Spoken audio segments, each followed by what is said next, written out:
बिस्मिल्लाहिर्रहमानिर्रहीम। अस्सलाम वालेकुम। आज मैं बनाने जा रही हूँ देसी कुनाफा। तो उसके लिए लिया है पानी, पानी में डाला है चीनी को, चीनी में डाला मैंने इलायची और केवड़ा, और उसके बाद लिया है पैन, पैन में डाल दिया है घी, और घी डालने के बाद इसके अंदर हमने डाली हैं सिवैयाँ, और सिवैयों को करना है अच्छे तरीके से रोस्ट। अच्छा, रोस्ट यहाँ पर इतना करना है कि इसकी वाइटिंग जो है ना वो नज़र आने लगती है, और नीचे से जो है ना इसकी कलरिंग कुछ ऐसी होती है कि ब्राउनिशिंग सी हो जाती है। और आँच यहाँ पर हमने रखनी होती है बिल्कुल स्लो, क्योंकि सेवइयाँ बहुत जल्दी जल जाती हैं, तो इस वजह से आँच हम बिल्कुल हल्की रखेंगे। ये रोस्ट हो गई हैं।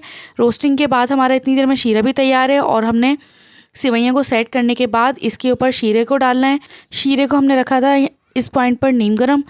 तो ये हमारी रेसिपी हो चुकी है तैयार। अब इसके ऊपर हम डालेंगे बादाम। बादाम हमने लिए हैं देसी, और ये हमारी रेसिपी हो गई कंप्लीट। अगर आपको हमारी रेसिपी पसंद आए तो हमारे चैनल को लाइक और सब्सक्राइब करना ना भूलें। चले मिलते हैं अगली वीडियो में। अल्लाह हाफिज़।